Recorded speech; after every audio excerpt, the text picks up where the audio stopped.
Have you ever found yourself melting down over something as small as a missing sock or a slow Wi Fi signal? Probably hardly ever, but it turns out there's a reason for that and a simple way to course correct before emotions take over. Today, we're going to dive into a quick, game changing check in used by therapists and life coaches that might just be the most practical tool you'll add to your emotional toolkit this year. Hey there, friend. Welcome back to the show. I'm so happy you're here with me today as we explore the HALT method.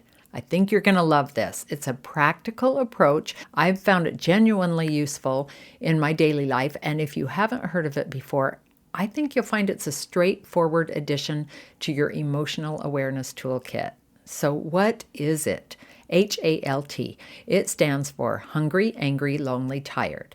It's 4 basic human states that, when left unchecked, can really affect our emotions and impact our day and influence the decisions we make. This method actually reminds me a lot of what parents check when babies are crying, or at least what I used to check first when my babes would cry. Are they hungry? Do they need a diaper change? Are they too hot, too cold, uncomfortable? HALT is similar, but for grown-ups. It gives us a simple checklist to run through when we're not feeling our best. What makes HALT effective is its simplicity. It's not asking you to analyze your childhood or do a long meditation. It's just asking you to pause, literally, HALT, and check in with these 4 basic needs. Are you hungry? Are you angry? Are you lonely? Are you tired? This method originated in addiction recovery circles, where it helped people identify triggers before they led to relapse. But it works for all of us, whether we're in recovery or not. We all have moments where checking in with our basic needs can help us respond more intentionally. Today, I want to share how this straightforward framework can enhance your awareness of these basic needs and help you navigate daily challenges with more clarity. So let's break down each letter of HALT and explore what it really means to check in with these states. H, hungry. When we think about hunger in the HALT method, we're first and foremost talking about physical hunger, that basic need for food.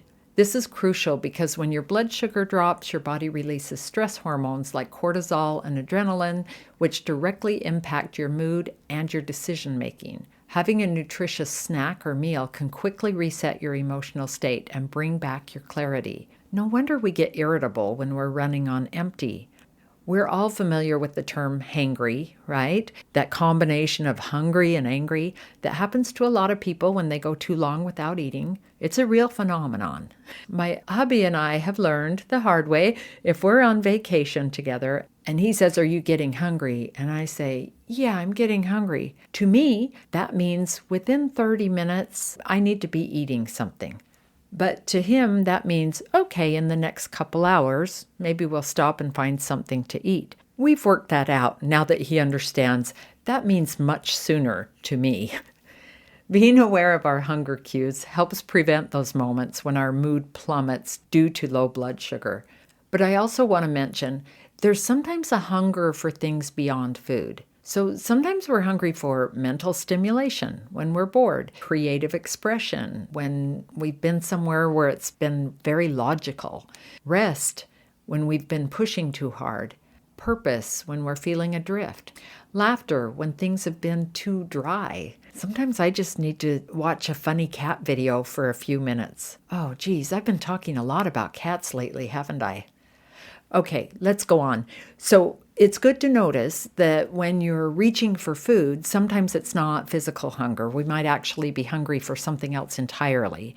Maybe it's hunger for connection or meaning or a break from what you're working on. The question isn't just, do I need to eat, but what does my body or soul actually need right now? So that's important to think about, although for the simplicity of the HALT method, physical hunger is primarily what it's talking about. Starting with that basic need gives us a practical first step before exploring deeper hungers.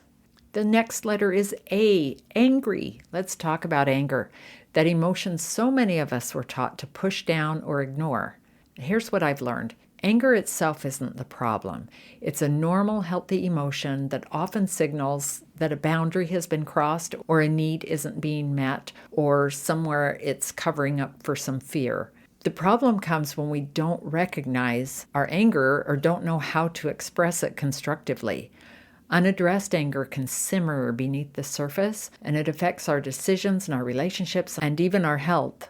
When you notice yourself getting irritated, frustrated, or outright angry, pause and ask, what exactly am I angry about? Is my anger proportional to the situation? What need of mine isn't being met right now? How can I express this in a way that leads to more positive change? Think about a time when you felt disappointed by a change of plans. By pausing to check in with yourself, you might realize that under the initial reaction is something deeper, perhaps feeling undervalued or that your time wasn't respected. That awareness can lead to more productive conversations and better boundaries. Anger can be fuel for positive change, or it can burn down the house. The difference is awareness. L, are you lonely? This one hits deep for many of us. We can be surrounded by people and still feel profoundly lonely. We're social creatures wired for connection, and when that need isn't met, everything else in life can feel off-kilter. Loneliness isn't just an uncomfortable feeling. Research shows it's as serious as smoking or obesity when it comes to health risks. But here's where it gets tricky. Not all connection is created equal. You might have hundreds of social media friends, but still feel lonely because you're missing deep, meaningful connection. Or you might be in a relationship, but feel lonely because you're not truly being seen and heard. When you notice that loneliness creeping in, you can ask yourself, what kind of connection am I really missing? Who in my life helps me feel truly seen and understood? Now, if you listen to episode number 4, that's all about your spark people. If you haven't heard it lately or haven't heard it at all, after this, go back and listen to that one. What small step can I take today to nurture meaningful connection? I found that sometimes the antidote to loneliness isn't necessarily being with others, it's being more true and more authentic with the people already in your life. It's having the courage to bring more of your true self to your interactions. And the next letter is T. Are you tired? We live in a culture that glorifies hustle and often treats rest as laziness. But we all know your brain and body can't function optimally when you're exhausted, period. Tiredness isn't just physical, it's mental and emotional too. Decision fatigue is real. Most of us are juggling so many things, and the juggle is real. Compassion fatigue is real. And when we're tired in any of these ways, our resilience drops. Things that wouldn't normally bother us become way bigger than they need to be. Some signs of tiredness can be small decisions feeling overwhelming, emotions are closer to the surface, sometimes thinking gets black and white, or sometimes people start catastrophizing. When you notice yourself feeling tired, the question becomes, what kind of rest do I actually need? Sometimes it's sleep, but sometimes it's mental rest, taking a break from problem solving or decision making. Emotional rest, giving yourself permission to feel without judgment. Social rest, time alone to recharge, especially if you're an introvert. Creative rest, consuming art and beauty instead of always producing something. Rest isn't a reward for productivity, it's a requirement. It's a necessary part of being human. And recognizing when you're tired before you make decisions from a place is one of the most powerful aspects of HALT. Personally, I'm just so tempted to add one more T here. For thirst. Whenever I'm feeling off, I check in with myself if I need some water. It is so simple. Honestly, I've found sometimes just guzzling down a big, 10 to 12 ounce glass of water makes everything better. While it's not part of the traditional HALT framework, staying hydrated is another basic need that can significantly impact our mood and our clarity. Even mild dehydration can impair cognitive performance. So how do we actually make HALT a practical part of our everyday lives? Here are some approaches that can be helpful. I'm going to give you 7 different ways. So number 1, Set regular check-in alarms. Setting alerts on your phone a few times a day that just say HALT. You can put a question mark on it if you want, H.A.L.T, meaning, do you need to check in with yourself? That can be really effective. This simple reminder prompts you to pause and check in with, how are you feeling? It only takes about 30 seconds, but it can make a difference, a huge difference in catching needs before they become problems. Number 2, create a HALT first aid kit. Think about what you need when you're in each state. Hungry? Keep healthy snacks accessible in your car or your desk or your bag, wherever you are. Angry? Have go-to calming techniques. Maybe it's stepping outside, doing 5 deep breaths, or listening to a specific song. Lonely? Keep a list of people you can reach out to for different types of connection. And tired? Create a wind-down ritual that helps signal to your body it's time to rest. Number 3, use the HALT before responding rule.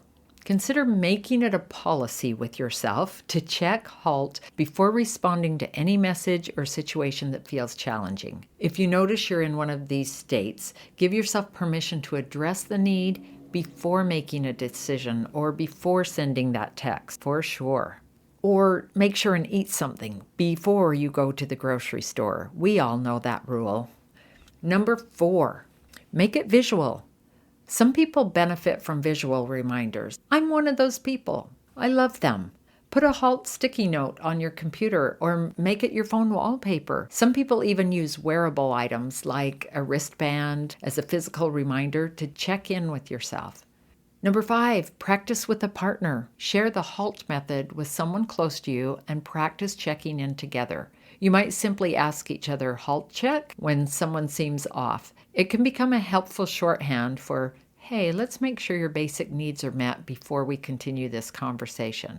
This actually works really great with kids. They can easily learn this themselves. Number 6, start small, build consistently. Don't try to perfectly implement HALT in every situation right away. Start with one time of the day or one challenging situation where you'll commit to doing a HALT check. Like, is there a certain time of day where you know you often get a slump in energy? If so, then set a phone alarm for that time to remind you. Do you need to eat? Do you need to rest? Do you need to call a friend? Once that becomes a habit, you can expand from there if you want to and check in more times per day. Number 7, consider adding thirsty to your personal checklist. I'll just reiterate. Sometimes just a big glass of water, like I said before, it just makes everything better. So while the traditional HALT method focuses on just the 4 states, staying hydrated is another basic need that can significantly affect how we feel and how we function. Drinking water is super easy. Remember, the goal isn't perfection. We will all have moments where we react before we pause. The power is in what we do next. Do we beat ourselves up or do we use it as information for the next time? What I love most about HALT is that it's so stinking practical. It's so easy to do. It recognizes that so often our emotions and reactions are connected to basic physical needs. When we check in with these 4 areas, we're better equipped to respond thoughtfully rather than react automatically. So this week, I invite you to carry HALT with you in the days ahead. Seriously, just stick it in your back pocket and pull it out and use it when you know you're not in your best place. Notice how addressing these simple needs shifts everything else. Change begins with small acts of paying attention to what you need, where the temporary deficits are that you can easily fix. When you consistently honor what you actually need, you create a life that really works for you with each small check-in. Have a great week. Shine on.